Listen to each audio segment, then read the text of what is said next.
So welcome and thank you for joining us, everyone. I'm Courtney McLaren, Event and Alumni Relations Coordinator for Aerospace Engineering here at the University of Illinois. I want to thank everyone for joining us this evening. We have some great panelists lined up to speak to you about diversity, equity, and inclusion in the aerospace engineering field. Just wanted to cover a few house rules, I guess. We will be opening up for a Q&A later. If you have questions, please enter them in the Q&A box. I will be monitoring that along with Deborah Levy-Larson, our communications coordinator, and we'll bring those to the forefront at the appropriate time. So right now, I'm going to turn this over to Sean Garrick, who is our Vice Chancellor for Diversity, Equity, and Inclusion. He'll be introducing our panelists, and then we'll move right into our questions. Thank you, Courtney. Good afternoon, good evening, everyone. I think we have a fantastic lineup today, both in terms of passion, expertise, and experience and talent. And excuse me, I am Vice Chancellor for Diversity, Equity, and Inclusion here at the University of Illinois Urbana-Champaign. I'm also a quasi-aerospace engineer. Much of my PhD was in aerospace engineering. So I maybe am one of you, but again, welcome. And I'm very much looking forward to this, to our conversation this evening. The three people we have joining us for this fantastic conversation are Jandria Alexander. She is Vice President of Booz Allen Hamilton, where she guides the implementation of innovative technology solutions that drive transformational business growth. We also have Elia Morales, Director of Social Sustainability at the Boeing Company. In this role, she is primarily responsible for advancing Boeing's enterprise sustainability strategy to drive and influence the company's commitment to socially responsible business practices, including safety, employee engagement, equity, diversity and inclusion, and community engagement. And we also have Katy Kwan, Director of Air Force Programs. She's Northrop Grumman, Director of Air Force Programs. In this role, she is responsible for program execution of the Rocket Systems Launch Program, propulsion subsystem support contracts, and ground-based strategic deterrent, and the ground-based strategic deterrent program, again, with propulsion systems. I've been very brief with my introduction to these four because I think it would be much more effective if they were to introduce themselves, the context of their work, their education, and what they're tackling today. So as I open with the opening question, I would ask each of the three panelists, before you provide your answer, please give a short description or background introduction of yourself to our audience.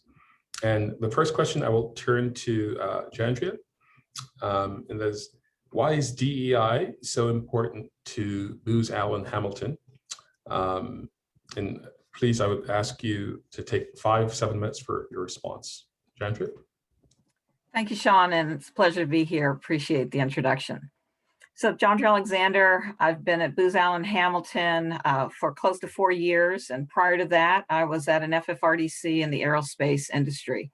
So I've worked in aerospace for over 15 years, and I've worked in the engineering community for over 20 years. At Booz Allen Hamilton, as Sean mentioned, I'm one of the cybersecurity leaders as a vice president in the Navy Marine Corps market, but I also work cross-technology innovation.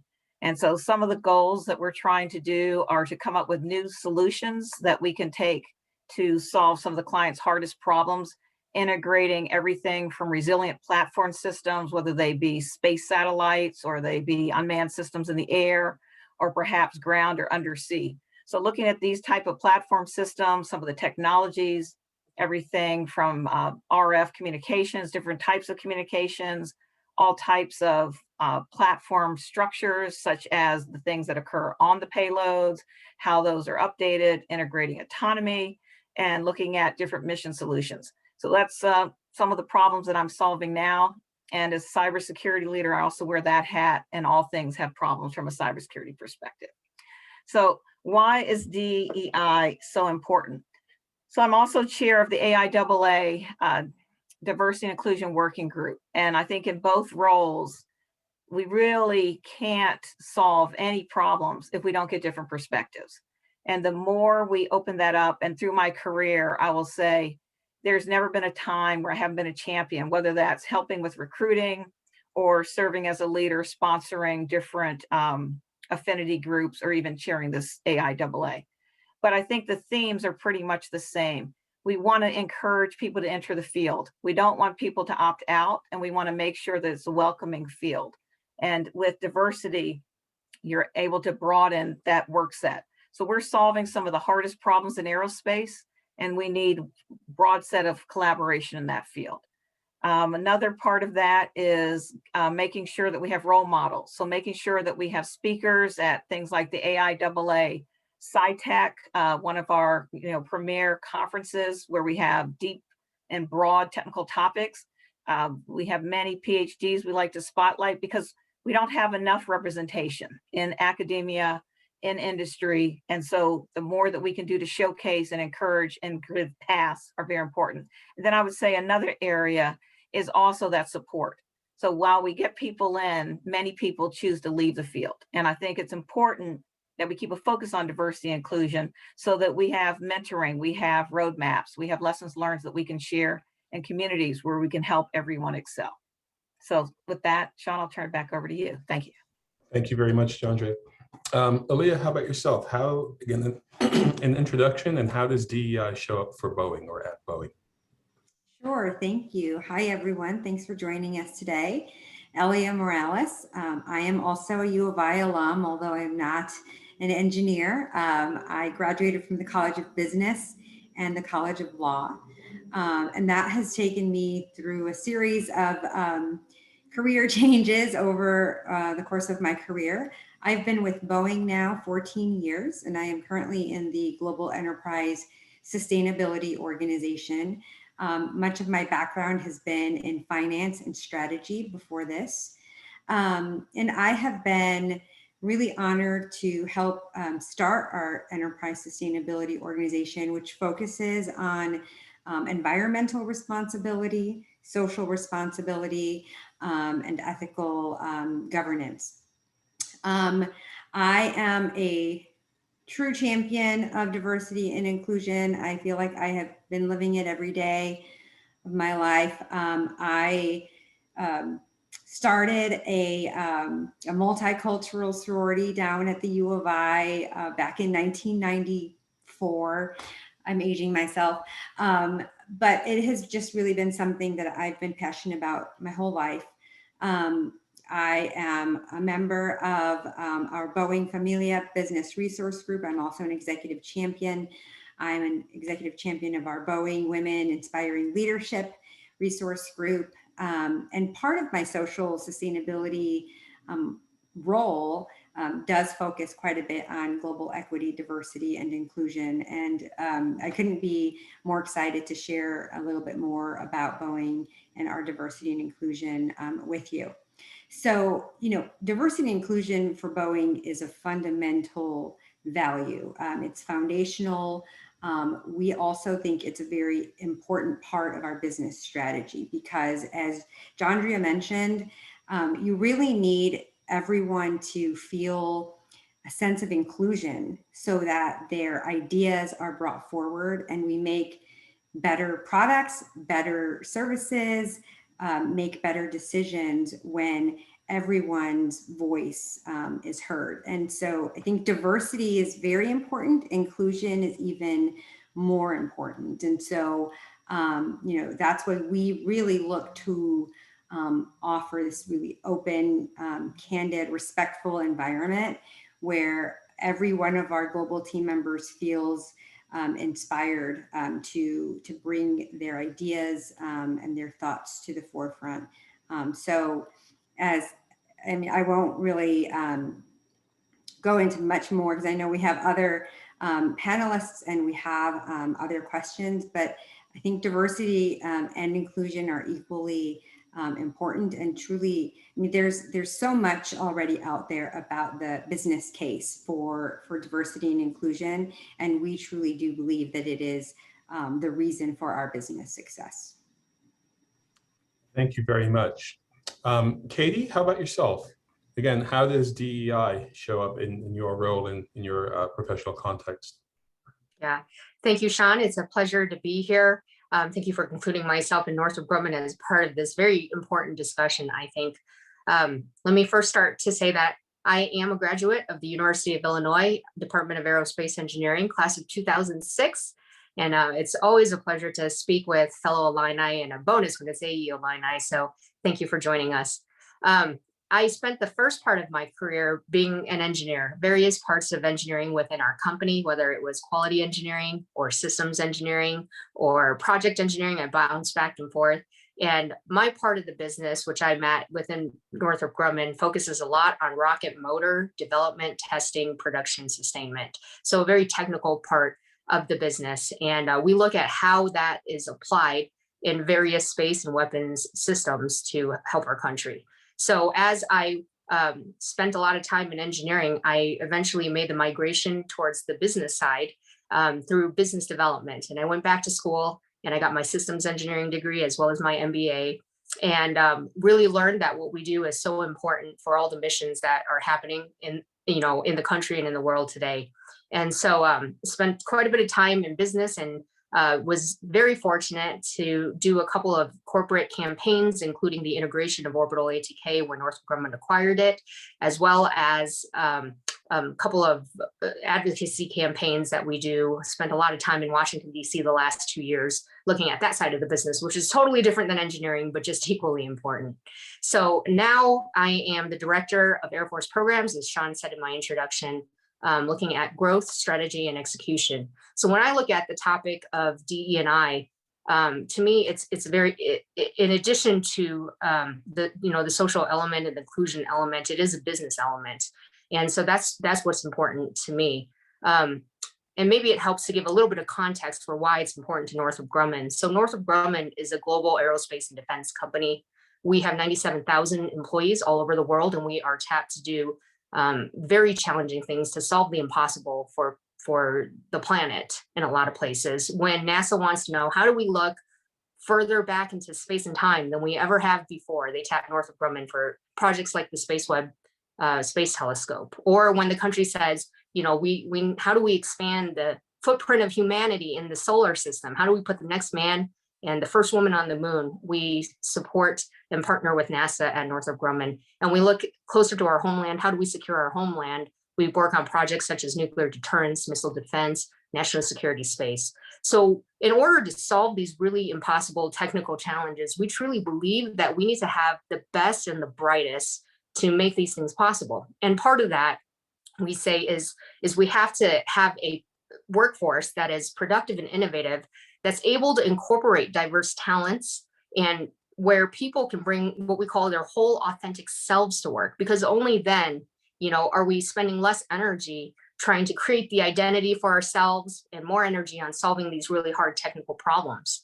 Our goal is to continually support and nurture the large number of Northrop Grumman employees whose backgrounds, characteristics, perspectives are as diverse as this global community that we serve. And so what we try to do is create a place where everybody is treated with respect from the first day that they walk into the door, so that they can, create a lifelong career with us, and that everybody has their ideas and contributions respected and valued, because it is based on their own unique experiences. And those experiences turn into ideas, and those ideas drive innovation. So ultimately, to answer your question, Sean, D&I is important to Northrop Grumman because we believe that creating a workforce and a workplace that values diversity, that fosters inclusion, is not only the right thing to do, but it's fundamental to driving innovation and in promoting productivity and profitability for our company. Thank you, Sean. Thank you, Kate. I think it's very interesting that each of you said a version of the same thing, and that is, it makes a very strong business case for your business, for your operation, right? You're not doing anyone any favors here. This is something that confers an advantage on yourself, your unit, and again, your company. Katie, you specifically said something I found myself saying here on campus when people ask me what my role is, and that is to help foster a culture where each person feels fully encumbered or unencumbered to bring their full, whole, authentic selves to the endeavor.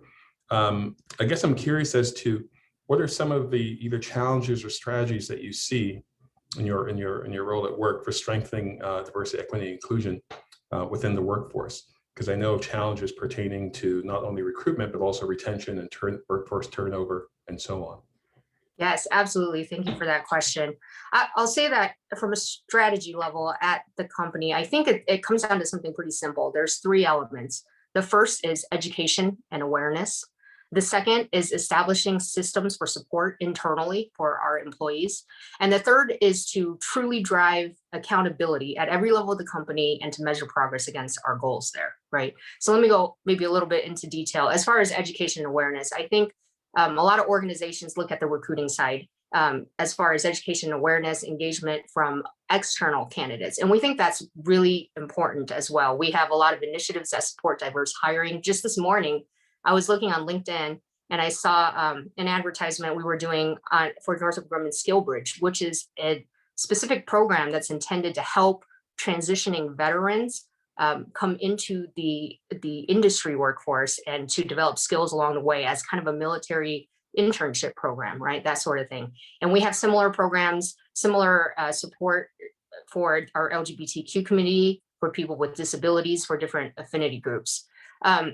As far as inside the company, though, which you brought up a good point, I think education and awareness is just as important, not to get people in the door, but to make people inside the company aware of what is going on, what are the challenges that some affinity groups might see, and to help support that as a entire support system. So what I mean by that is, of course, we offer a lot of benefits like education assistance and formal mentorship programs, but on top of that, Northrop Grumman has a very extensive set of leadership and technical cohorts that are intended to bring some of these groups together to talk about their challenges. You can imagine if there's an employee who might identify as LGBTQ in their specific area, they might feel kind of alone. But when you look across a company that's 97,000 employees and you bring people together, they're not alone. That's a fact. And so the way that we can help support and discuss these challenges, provide leadership, workshops, and development opportunities, I think is very instrumental in the education awareness inside our company.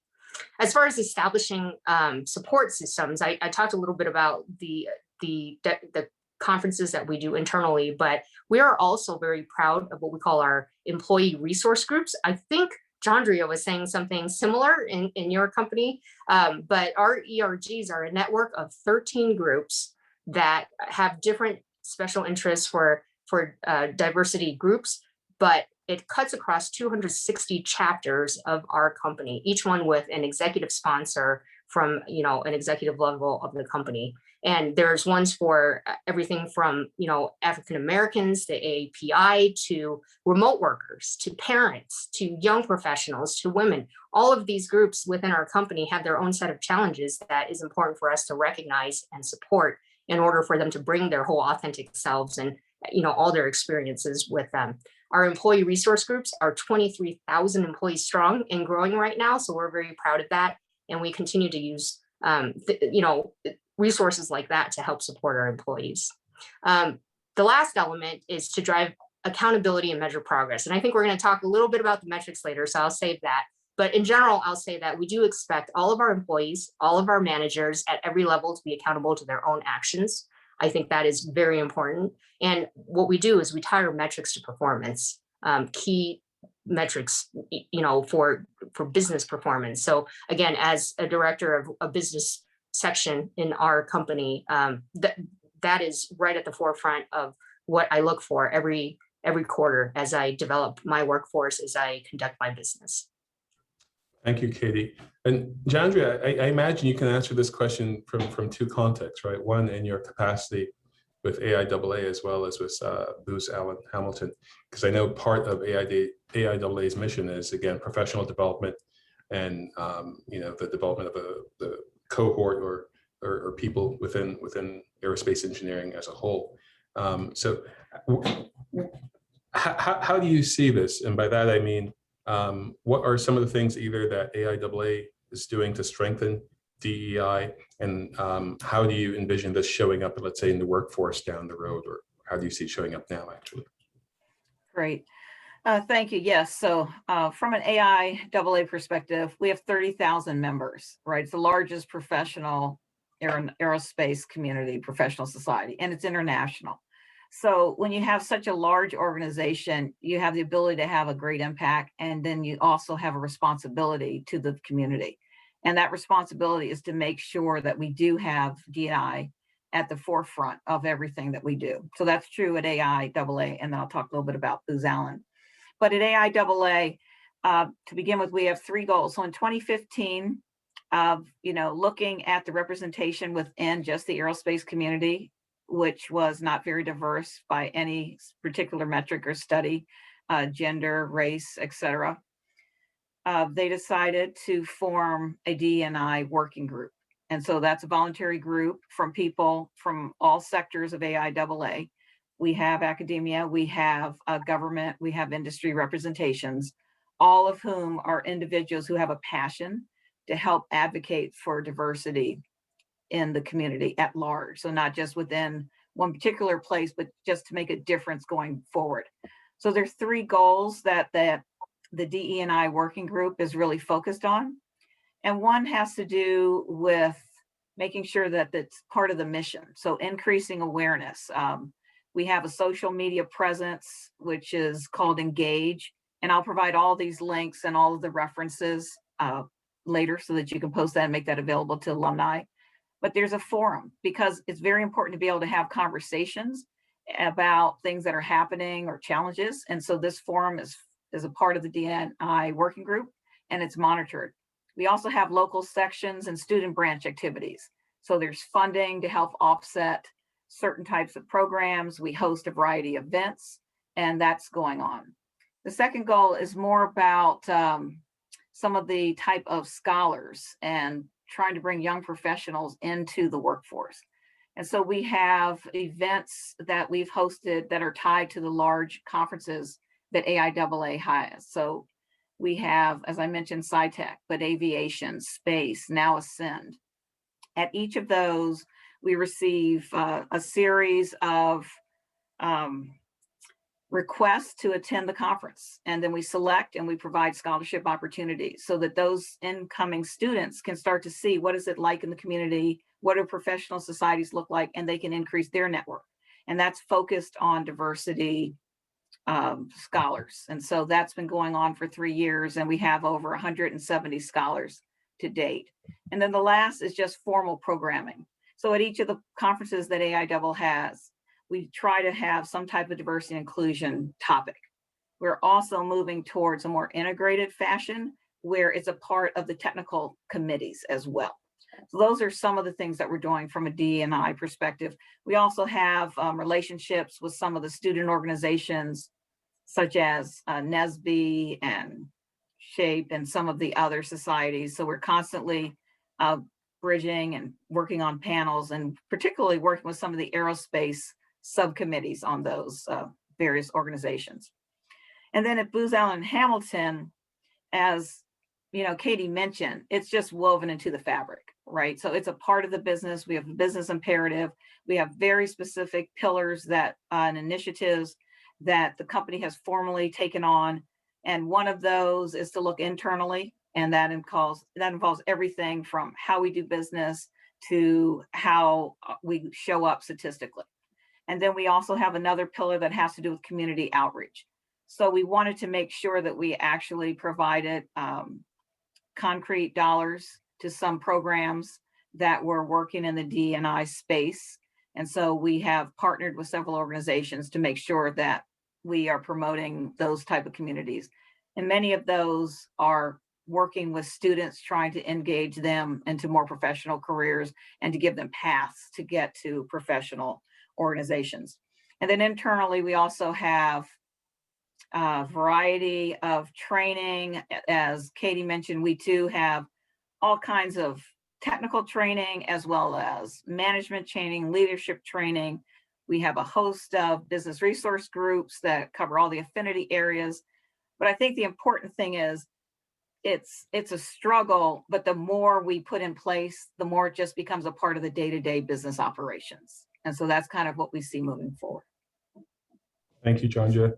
And Elia, you know, your role, social sustainability, this sounds like it's at the, when you look at that, plus again, the business case, as you mentioned, the fact that Boeing is an international company. And for those who are not that familiar with aerospace companies, every contract is extremely important. So you have to be right there. How do you see DEI showing up in terms of your workforce? Yeah, absolutely. I mean, you know, many similar concepts to what Katy and Jandria mentioned. You know, we are 140,000 employees strong all over the world. We have 9 business resource groups.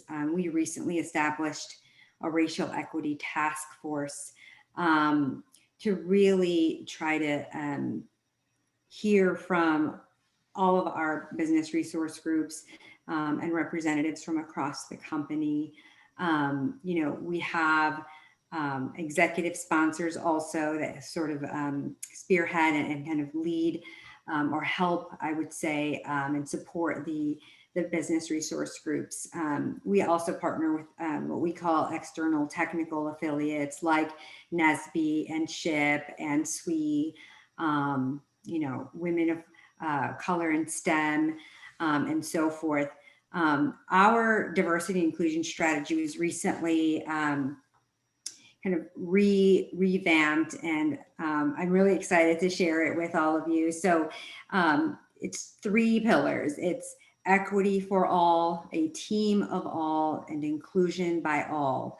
And we really like the slogan, we're all in, right? We're all in on everything around equity, diversity, and inclusion. So what I mean by equity for all is that, you know, we want to ensure that we have fair and transparent systems and processes, which means we're looking to address our representation gaps. We're looking at strengthening equity in our talent selection processes. We're looking at increasing equal access to professional networks and opportunities. And we're holding ourselves accountable to equal pay for equal work. Team of all, which ensures that we have diverse representation at every level of our organization. So really increasing the diversity in our talent pools, advancing equity and social justice in our communities, increasing diversity in our industry, and accelerating the development of our workforce. And then lastly, inclusion by all is where every teammate supports each other on our collective journey to greater inclusion. And so that's fostering a culture of transparency and accountability, educating and informing on our workforce about diversity, equity, and inclusion, and really talking openly about race and racism, sex and sexism, because it is something that we will continuously learn. No one has all the answers, but we all are on a journey to continue to improve our understanding, and only then can we really move the needle. And so all of that together is how we are strengthening diversity and inclusion and equity at Boeing. Thank you, Elia. You said something there I'm really curious about, because again, I'm sure both at your organizations, just as at the university, there are at least 2 issues. Number one, recruiting a talented, diverse workforce, but then also retaining them. And a big part of that retention is inclusion, right? What the culture of the place is like. How do you all get a sense of what that culture is like, you know, without something awful happening? Are there ways that either checking in with employees, are you fostering some sort of affinity group, or are there HR practices that help do this? But how do you get a sense of how the culture is changing? I'll open this up to anyone. Elia? Sure, I can start. So, we do have our business resource groups that we partner with, daily. We have executive sponsors and executive champions that support them, where they can, raise issues to them. But we also have, this speak up culture, right? Where we provide multiple ways for employees to share a concern, whether they want to bring it to their BRG leadership or executive sponsor, to their own managers in their work area, anonymously because they don't feel comfortable talking to anybody, confidentially. There's a hotline, there's advisors. So we think it's really important to give employees the ability to speak up in whatever way they feel most comfortable. And then we take action and make sure that we follow through to really look into it. We do pulse surveys, just to kind of get a sense of employee engagement. What's the sense out there? We do focus groups, small ones, so that we can really elicit some really good conversation and dialogue. So a variety of ways to really have that pulse on employee sentiment. Thank you. Yeah. Oh, go ahead, Sean. I was going to Oh, add. no, I was going to say, Jandria. Yes. Yep. Great. Thanks. Yeah. So I really appreciate that, because I think the culture is really the key, as you said, to keeping staff and not losing and having a high turnover. So we do many similar things. We certainly have the BRGs, we certainly have executive sponsors, we have the pillars, but the way Booz Allen is structured is it's value-based. So we live by our values, and we look at those values in everything we do. We have surveys about how well our values are showing up in our leaders, how empowered people feel, and we go into great details about that. So for example, if there's no transparency on how decisions are made, that shows up. If you don't feel you can bring your whole self to work, that's at the granularity of the types of questions that we're constantly surveying. And then we look at the progress that we're making on those values. So that's a staple, and that gets passed to every business leader. So that's really important. So we live that. But this year we have had focus groups. We've certainly had many listening sessions. So everybody from our CEO down to our highest executives have hosted this, because it is one of the most important initiatives that we have going on. And so therefore we also chartered an outside company to independently come in and do a full assessment of our practices and the culture itself, and to see, what are some of the recommendations? What are we doing well? What could we do better? And what are we not aware of? And that's sort of an ongoing activity. And I think what makes it different is it's not a one-time, but it's a commitment that this is something we have to be aware of all the time. So it's not a one and done type of activity. But for the BRGs, for our business resource groups, we have many different activities that are open to everyone in the firm. We also have an initiative called Unstoppable. And so the Unstoppable shows up multiple ways. It highlights people, it highlights challenges, it highlights journeys, and that gives staff points of reference. And we have panels and we have individuals that get highlighted. So I would say some of those are to help elaborate on some of the types of things that we do. Thank you, Jandria.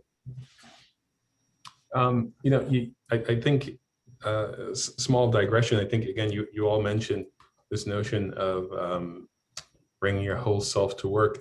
I think as a student, I remember someone saying to me when I was in graduate school, it's really good if you love what you do, because then it will never feel like work. And I don't think I've learned something that's more true than that from my days of being a student. And I think what all three of you touch on here is that unless you're able to be your full self in whatever endeavor you're involved in, you won't be fully engaged, right? And if you're not fully engaged, then you can't bring your best self to it, which is why I think it's truly in business interest to foster those sorts of environments and those sorts of cultures where they're very inclusive, very welcoming, and very supporting, such that students and of course, new employees can grow through the endeavor. So that's my way of saying to students, please, as you choose your next path, make sure it's something that you really care about, because you'd like to be able to pour your entire self into it. That's enough sermonizing. I apologize. Question, Katie, how do you measure success? Or how is success measured at Northrop Grumman? Yeah, thank you. This ties into the previous question you just had about culture, right? How do you know your culture is actually changing? I'll say, let me give two elements. One at a very personal level, and then one maybe more broadly. I think at a personal level, I found that success is measured when dialogue starts happening. There, when people start being able to bring up topics that were previously, uncomfortable, and you previously don't hear people discussing, and they're now open to asking questions about, what is it like for you? For me specifically, I fall in a couple affinity groups. So what is it like for you to be, an Asian living in Northern Utah? Or what is it like for you, being a woman in engineering, whatever the case is? I think that is a very big element of success. We recently at our company, I think, tried to foster some of this dialogue through what we call a 21-day challenge, where we, it was driven by our VPGM at our business unit, and it was open to all employees who are able and willing, that for 21 days, every day we would watch a clip or a TED Talk or read an article, something that talks about social justice, or something that talks about, what's happening in the world. What are the things that may be affecting your colleagues that you're not aware of? And then how do you support them through that? And then we're encouraged to discuss it amongst our teams and our groups at work. And I thought that was just absolutely brilliant, because it gave a mechanism for people to have those discussions and to start that dialogue. That is at a personal level, I can see progress in our culture. I can see success by little things like that are happening. At an aggregate level, I will say that we are very proud to be nationally recognized for DE&I from outside organizations, which is one way that we measure success. So we were recently recognized as one of the top 25 companies among the S&P for gender equality performance. This year, we were #1 in the 30th annual top 50 employers by Minority Engineer magazine, and we were the 2020 Reader's Choice for Women's Engineer magazine, as well as number 15 in Diversity Inc.'s top 50 companies to work for. And the list goes on. But when we see these honors coming from, especially from external organizations, and that are looking, at what we're doing and the results of what we're doing, I think that helps us measure how we're doing across not only the industry, but across other corporations that are of similar size to ours. Thank you, Katie. Thank you, Katie. Elia? How do you see these things being assessed, or what are some of the metrics, for example? Well, certainly there are the external rating agencies that look at companies, and certainly we have several awards and recognitions there too. I didn't bring all of my list, but what we do internally, because I think that's really, to me, what is going to drive the culture is internal accountability. And so we are actually, for the first time in our history, about to release our first ever Global Equity, Diversity, and Inclusion report. We'll be sharing our employee demographics, the diversity of our workforce, and then we'll share our path towards how we will address our representation gaps and build the culture of inclusion that we're aiming for. So what we've already, so that we're working, we will see, I was hoping that it would be out by today so that I can talk about it, but it's on the verge of being released, and there will be a set of aspirational goals that will be in there. But what I can share today is, we've already laid out an equity action plan that includes the establishment of the Racial Equity Task Force that I mentioned, that has representatives from across the company, that kind of serves as our long-term think tank and kind of brings to our executive council issues that our teams are facing. We are enforcing, especially in this last year of racial justice and, these horrible events around the world and around the United States. We are enforcing a zero tolerance policy whenever we encounter behavior of our employees that is counter to our values, whether it's in the workplace or even, online. We are aiming to close the largest representation gaps across the company over the next 3 years. We are continuing to ensure equal pay for equal work. And we have made a commitment to increase the representation of our Black Boeing employees in the US by 20%.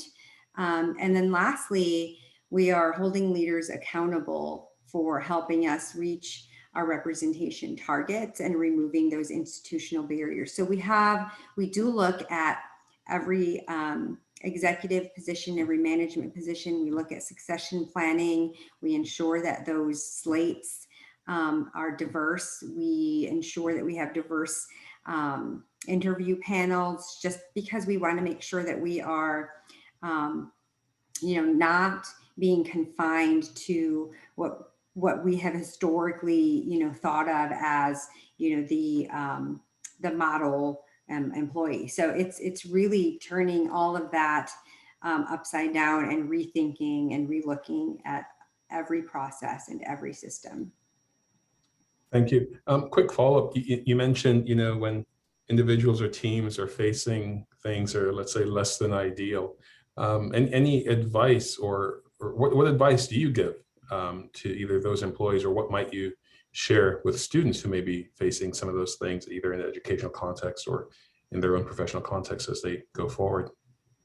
Yeah, I think it's really important to, I was on another panel recently where, you need to find coaches, mentors, and sponsors, right? And you need to really leverage your network to understand, who do you need to meet? What do you need to work on? Someone who will be honest and tell you what you need to work on, but really leveraging your strengths. We will always, I think we are our own worst critics when it comes to, what we're good at and what we're not. And we seem to focus on what we're not good at. And that's really the opposite of what we should be doing, right? Like lean into your strengths and, develop a network where of a support system that will help you continue to progress throughout your careers.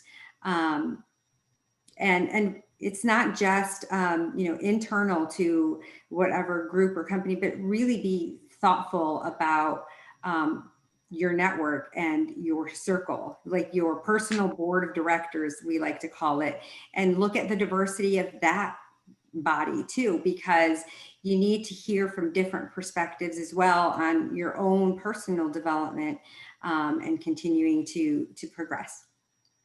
Thank you, Elia. Jandria, again, AIAA, the size of the organization, the significant student component in terms of your programming and participation, you all can have, and I'm sure you do have, significant impact. AIAA was one of the key things in my own development as a student. I think an experience with the AIAA conference got me to take graduate school seriously because it showed me that I had something to contribute. But what does accountability look like, at AIAA? Yeah, so that's one of the areas that we've focused in on. So we put some programs in place, and they were important to get awareness and to get visibility and to make sure that the membership understood this is very important and to engage and keep it as part of the committees. But we have technical committees. We have a large population. and we have many events. And so some of the metrics that we can track for our internal progress is how are we showing up in terms of technical papers? What does that look like? Or do we have a diverse set of speakers at all of our panels? If not, how do we encourage and highlight people to submit more papers from diverse backgrounds? We also want to make sure that the demographics of the membership itself.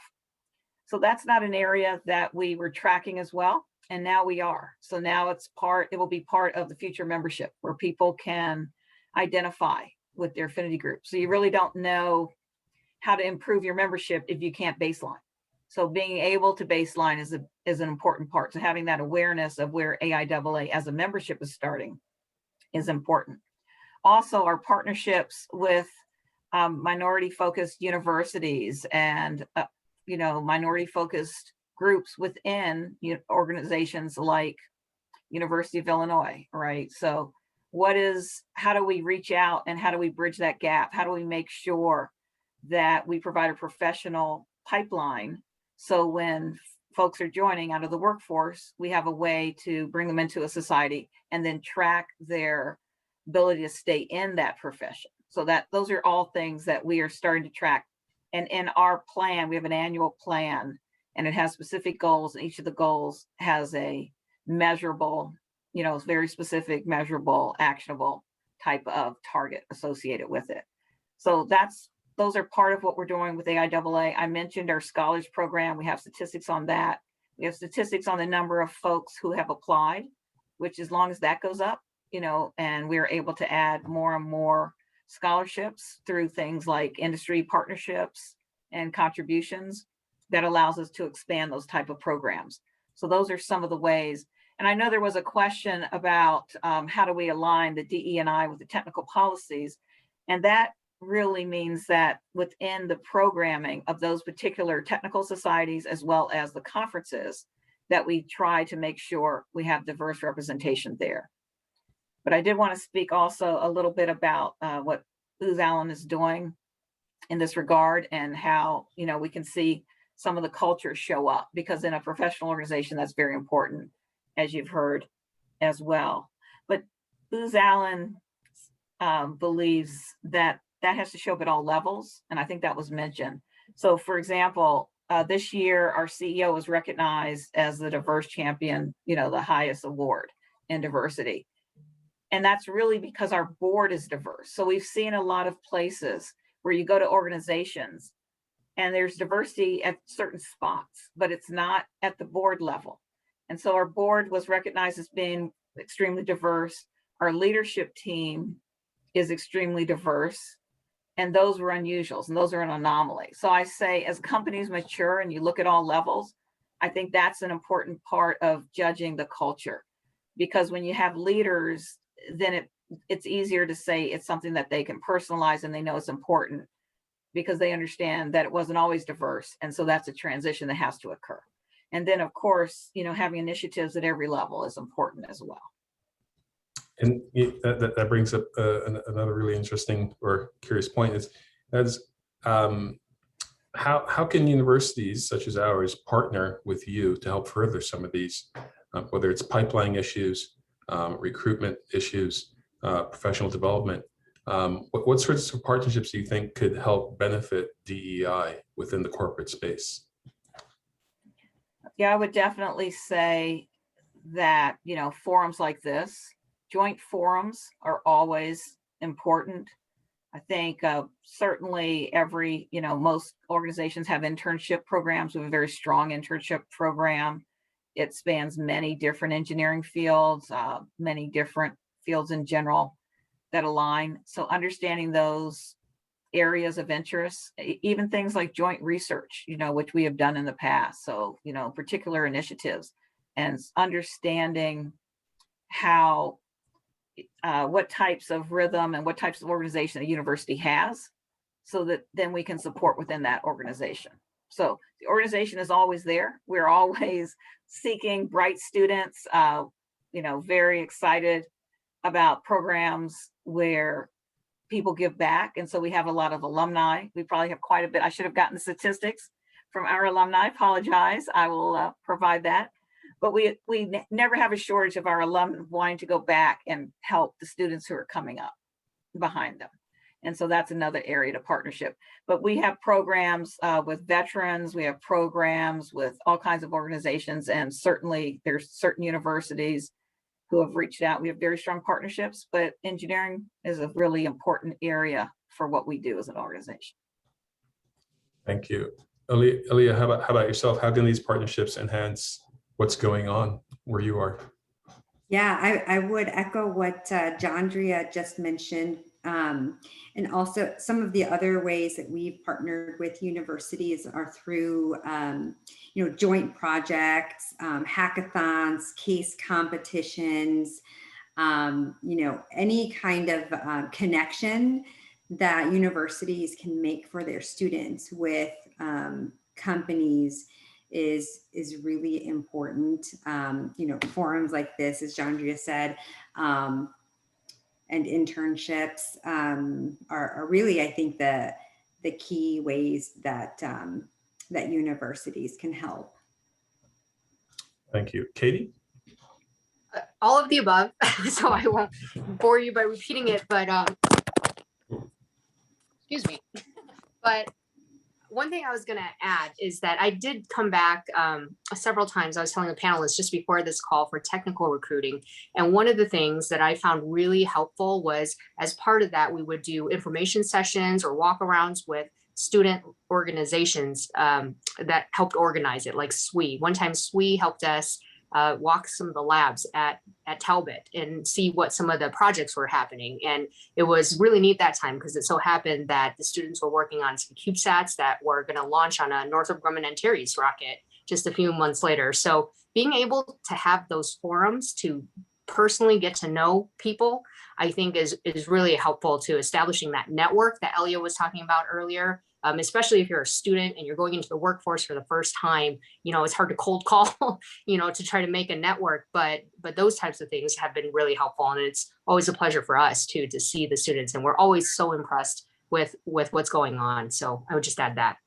Thanks. Along those lines, Katy, if you can give, either a piece of advice to your former student self, let's say when you're your junior or senior year, what would that be? Whether it's go ahead. Yep. Well, the first thing is go to every career fair. Don't pass any one of them up. That's, even as the more people that you talk to, the more companies that you talk to, I think the more you get a sense of what the different flavors of companies there are out there, what their values are. And then you get a better sense of how and if that aligns with your own personal values, which is, you were saying earlier, Sean, which is just absolutely important. To the engineering students out there, one thing I wish people had taught me early on is, we spend a lot of time trying to understand how to run analyses and make models, and we look at the numbers and they come out and we say, what does this tell us? But some of the really great engineers I've met in my career not only understand what those numbers are, but how those numbers fit in the context of the real world, because engineering is really just a quantification of uncertainty, and understanding how those analyses, what their limits are, what the risks are, what the assumptions are, that is the heart of engineering. And people who can really understand and articulate that do really, really well in industry. So that's something that I wish someone had told me early on, but passing on knowledge for those engineers in the audience. Thank you, Katy. How about you, Jandria? What your former younger self? Yeah, the best advice is to just please pursue your passion, and you don't know that until you try. So certain jobs you may take or opportunities and projects won't be the ones you envision as that magic special project, but they might point you in a direction or give you experience that you really do find your passion. So I would say don't be afraid to explore, and don't forget about curiosity and the passion, because it's those attributes that you bring to the workplace that can't be matched. It's great when you know what you're talking about, but if you don't care and you're not going to pursue independent education, then it really doesn't matter. And I would say, Katy's advice about the other skills, it's very important to be able to communicate. So communication is important. Understand the context, understand the mission and the program, and then don't be afraid to ask or try and volunteer for what you want to do. Elia? Yeah, I echo those comments so much. We have this term that we use in one of the training courses that I helped facilitate, and it's called being a verbal visionary, right? Like, we know all of the folks on this call have a high IQ, I'm very certain, but it's the EQ, right? The emotional intelligence, understanding how to read a room, communicating, developing relationships. I think those are really important. And to Jandria's point, don't be afraid to step outside of your comfort zone. Had I done that sooner, I might have found myself in a different place. But I did. Just to give you an example, I started out in practicing corporate tax law, and I am now doing social sustainability. I would have never thought that I would ever do that. But, there were folks along the way that pushed me to try something different, even though I was very safe in my corporate tax world. But I did. And once you do it once, it's easier to do it again and again and again.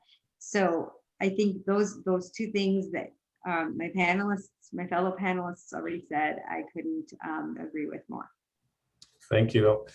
On that, I'll share, a little bit of my experience with something like that. And all through undergraduate and probably most of graduate school, I was probably the most unassuming, shyest, disappear in the back of the room kid possible. And the graduate group I was part of, for the previous 4 years, a graduate student there won the regional AIAA student paper competition. And when it was time for folks to submit their abstracts and so on, no one in my group that year submitted something. And my PhD advisor he used to take pleasure in shaming us. He wondered if we were all too smart to do those sorts of things, like, why isn't anyone doing it? And it was precisely because of that I actually entered an abstract. I didn't care to win or anything like that, but the notion of not trying, right, as you just said earlier, not stepping out of my comfort zone, that made me, submit the abstract. And to make a long story short, I actually won the paper competition, and it was a life transforming thing, right? Because for the first time, I got this sort of external validation that, yes, you actually have something to offer here. And I remember going to the big national meeting, it used to be in Reno, I'm not sure where it is now, and presenting this work. It was mind-boggling, right? That this little act of mine of trying not to be the one who didn't do something led to a much more positive thing. So I completely echo the things that the three of you just stated. And again, thanks to AIAA for giving me that opportunity, really. So let's now turn to some questions that students have submitted. I see, we'll start with one from Thomas. What are your companies doing to build the pipeline? Specifically, how are you helping underserved communities to be able to send their kids to college so that they can enter your corporate environment? And the pipeline being, the notion that it takes a very long time to get to either a bachelor's degree, master's degree, PhD in any area. It's more so in STEM. What are some of the things that you all are seeing in the corporate space that can help facilitate this sort of thing? I can certainly start, and I'm sure my fellow panelists have other ideas too. But what Boeing does, we have a Boeing Global Engagement team that, STEM education is a huge focus for us. And we know that if we start in college and high school, it's maybe a little too late at that point. So we've actually been starting as far as kindergarten to really focus K through 12 to really encourage young women and minorities, especially, to pursue an education or career in STEM. And so we start very early on.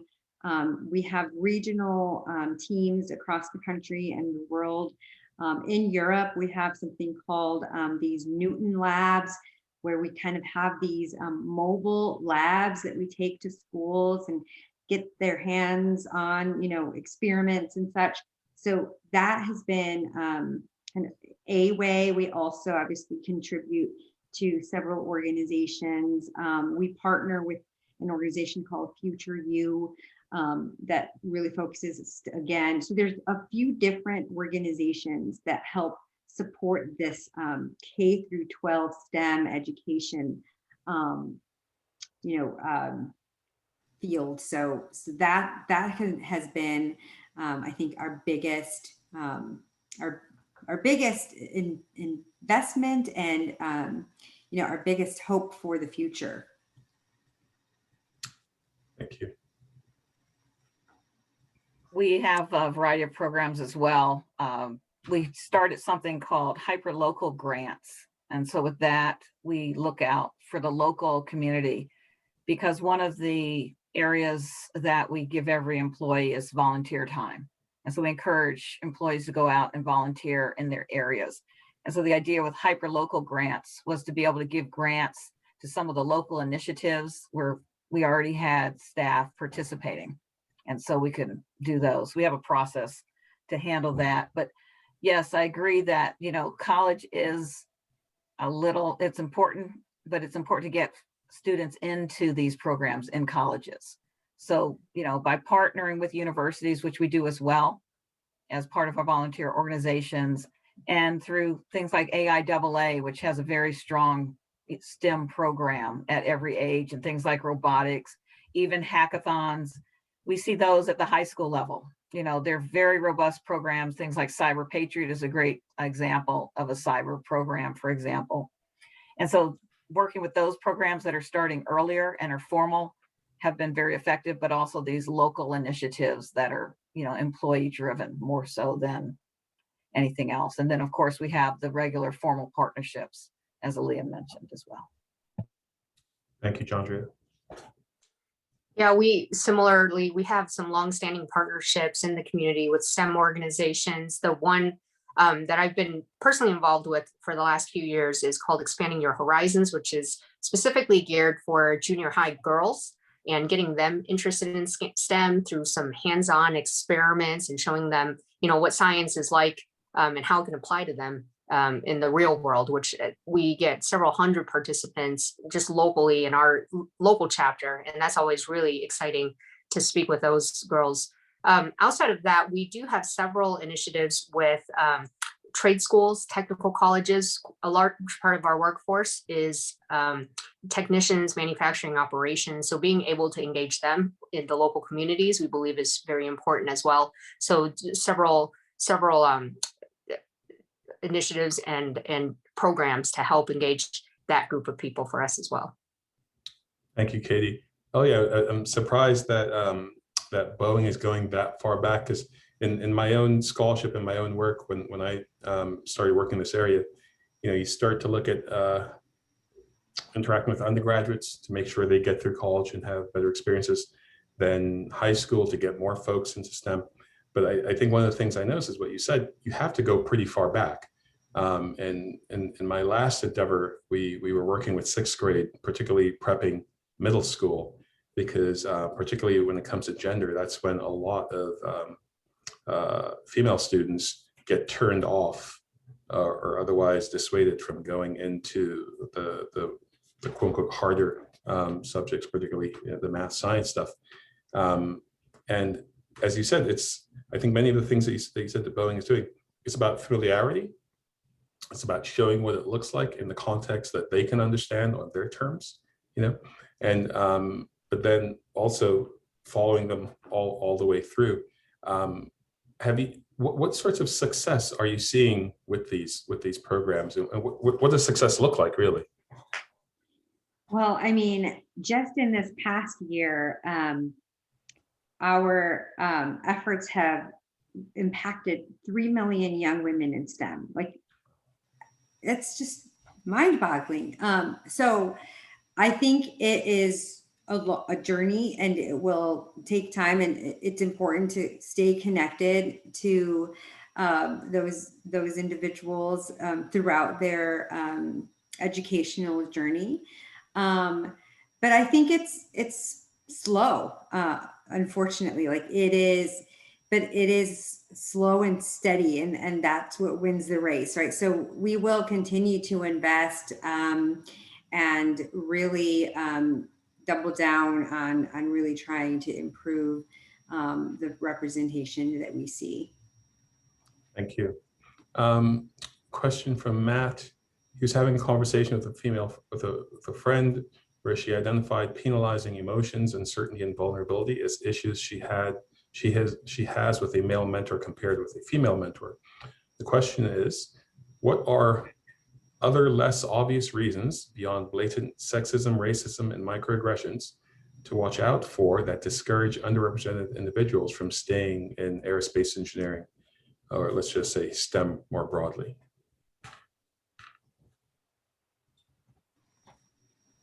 So I think what we've seen, maybe personally and, organizationally, is that certain individuals don't always have opportunities. So a lot of the challenge has to come with access. And so access can easily result in people not getting the opportunities, not finding it interesting, not being selected for those projects or those stretch assignments. So I think it's important to hold your organization accountable. If you see that happening, I think now's the time to speak up and say, I want to opt in. I'd like to be put up for that.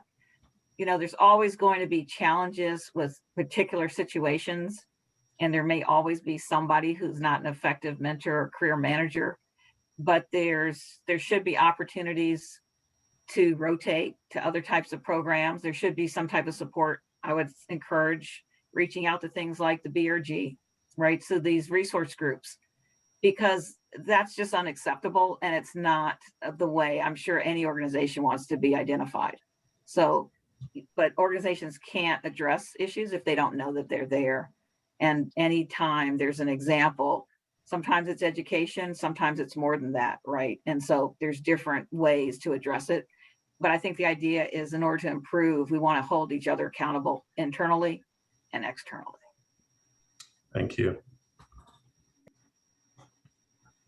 I mean, I guess what I would say to that question, what to watch out for is, really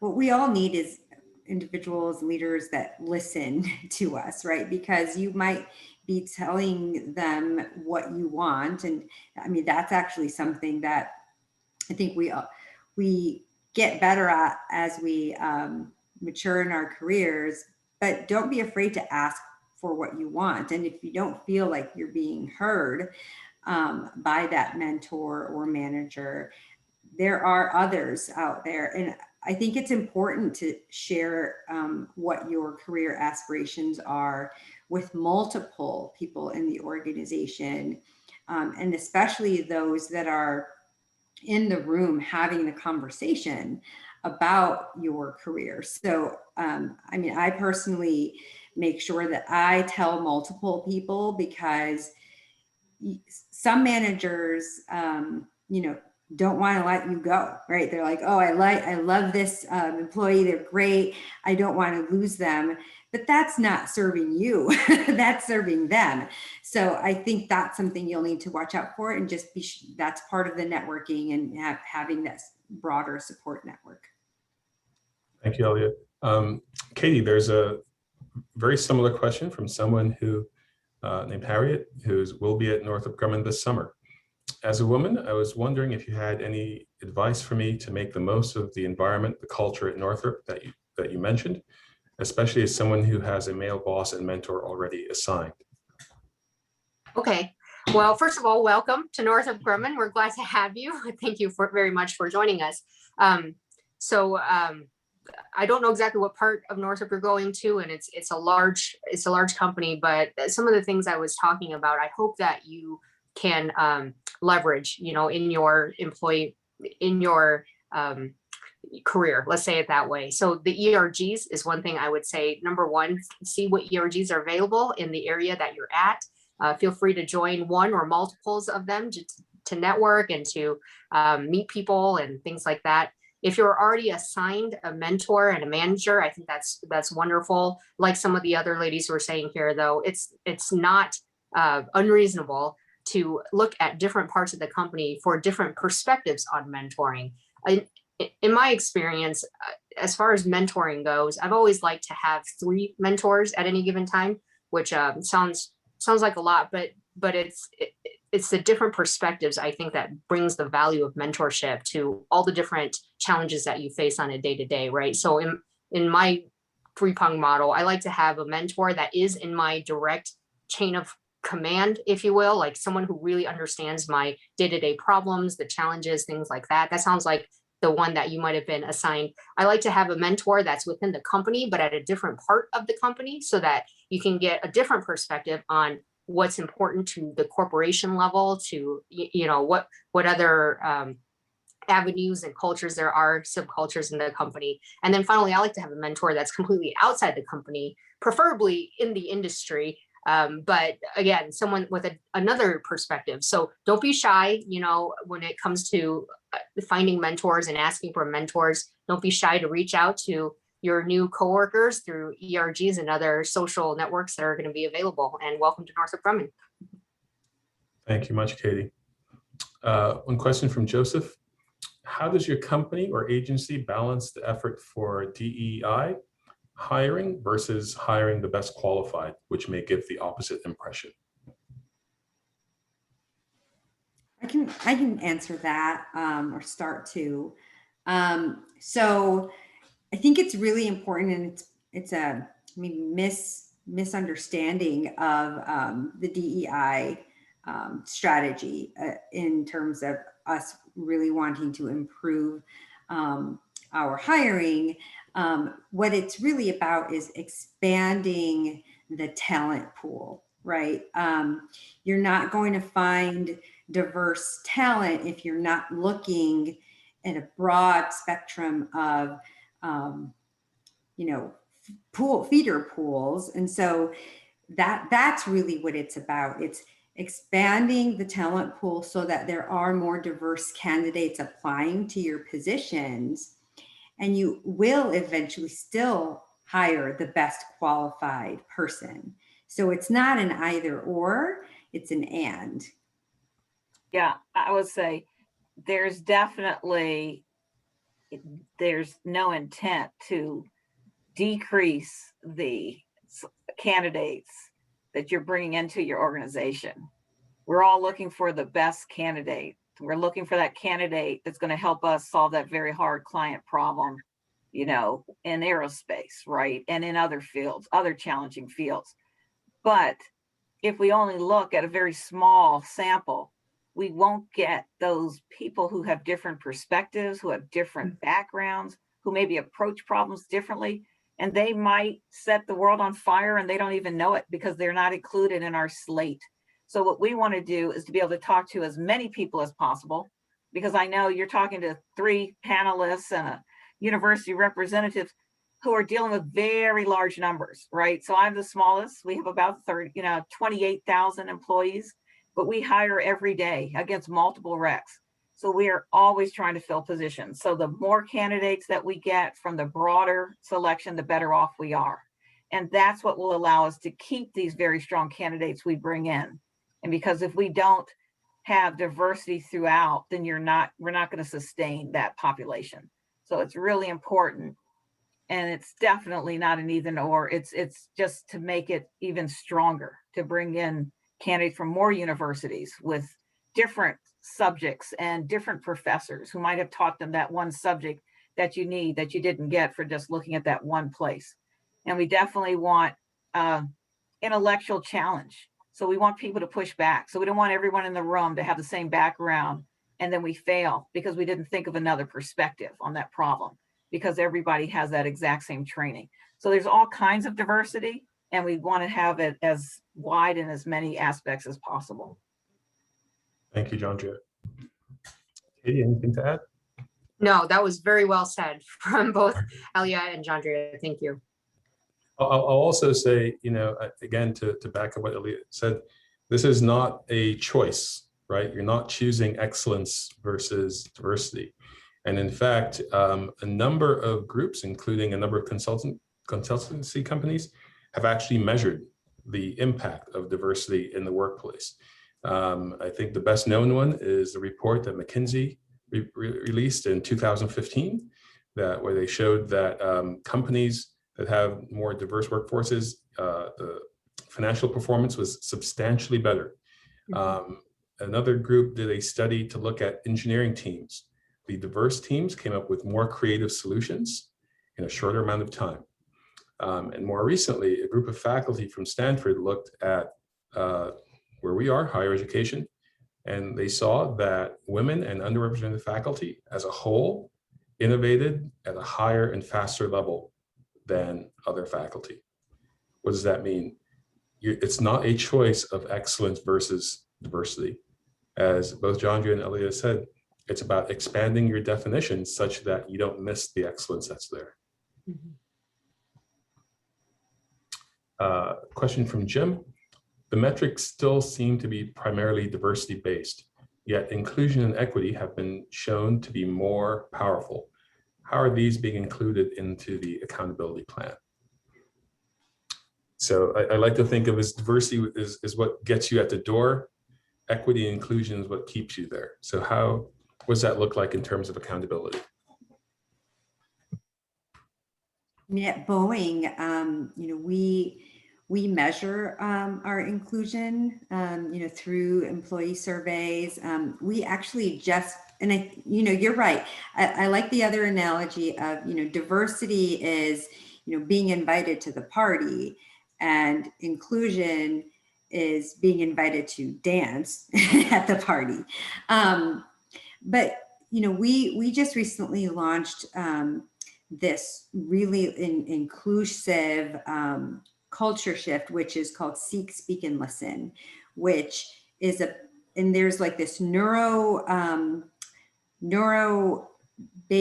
science to it, where, we want to make sure that we are seeking out any anxiety that exists, that we are speaking up and sharing, that, and listening to what's going on. That is what really is going to drive inclusion, and to have all of those diverse thoughts and ideas shared, that inclusive culture is what really will bring them out. And then equity, I think, is also very important, and that's where, not every group needs the same thing, and so really trying to focus our efforts on whatever the group needs most. That's really about equity. So it's all three that we are really looking to measure at Boeing, and diversity is just kind of the scratching the surface. I think that's a really, really good question, and it is a hard one to measure. The thing that I would input there is at Northrop, we also have similar mechanisms to look at it, like surveys and goals. And those goals for us are initiated at our CEO Kathy Warden's level, and then pushed down to all 4 of our sectors and their key driving metrics inside the organization. One of the things I think that helps us show or measure inclusion is if you look at these metrics at different levels within the company. So if you're just looking at the overall workforce and what some of those metrics are showing you, that's different than if you're looking at the C-suite, or if you're looking at VPs, or if you're looking at mid and early level managers, because as you move up into the organization, it's really showing the inclusion of those different thoughts, those different people making the decisions for the organization. So that's one thing we look at. We do try to be very transparent about that at Northrop Grumman. If you go to our website, there is a sustainability report that we put out every year to show specifically, how the organization is performing on those levels. And so that's another thing, trying to be transparent so that everybody knows what we're looking at. That's true. And we're similar as well. I mean, I think one of the main metrics that you can look at is retention. So we have statistics and surveys at every level, but it's always a goal just in general to try to retain more folks. But we can certainly slice and dice that and look at that from any type of diversity angle that we need to, and we do, and it's important. Thank you. I'll make a plug for something that the university does. It's, as Jandria just said, it's about retention. And a big part of that is the student experience. So to all the students, I encourage you, when you get the student engagement surveys, please complete them. These are very valuable. And we do look at at what you report. Being mindful of time, I'd like to ask each of our panelists to maybe take a minute, and any advice you would give to let's say a seasoned student, someone who is considering the job market, looking for opportunities, potentially looking at graduate school, and so on. Any words of advice?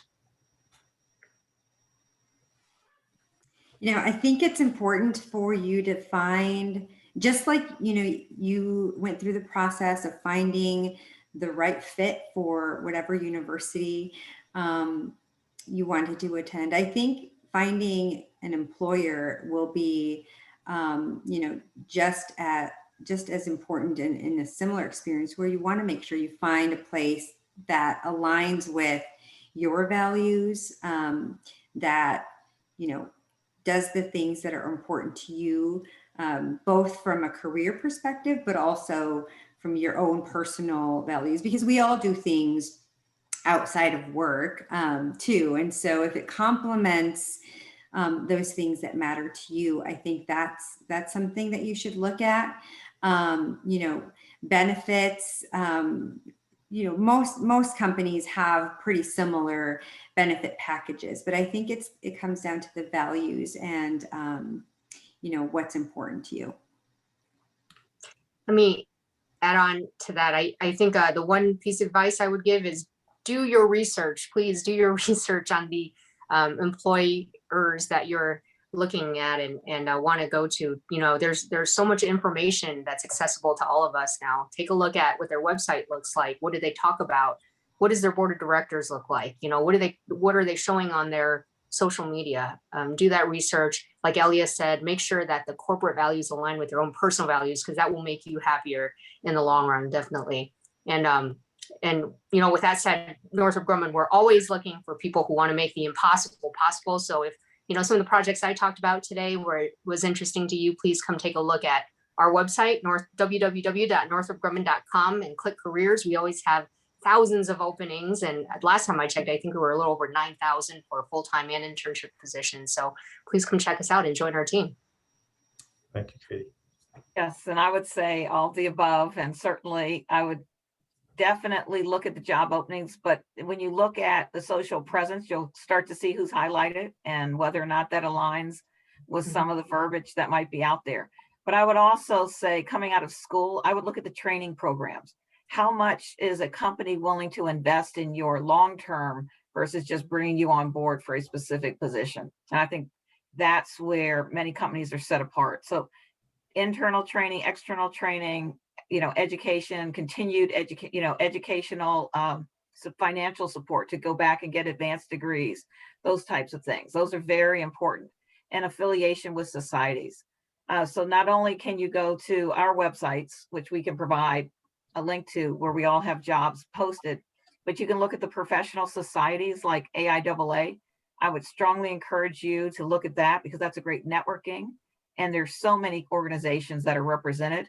That gives you a place to see what some of the research is and some of the projects are that they're undergoing.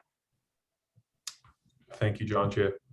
I'd like to thank you all for joining us today. Jandria, Elia, Katy, I think it's fantastic that you were able to share your time, your experience, and your wisdom with us. I think it speaks to who you are, but also to your companies and what your companies value, that they have three companies and organization, AIAA, three such excellent folks who are willing to take their personal time to engage young people in this type of thing, because, young people are the future. We know that, but they're also quite passionate. And what they don't have oftentimes is the perspective. And we were all there at some point. And I think it's truly incredible that you've taken the time to be with us this evening.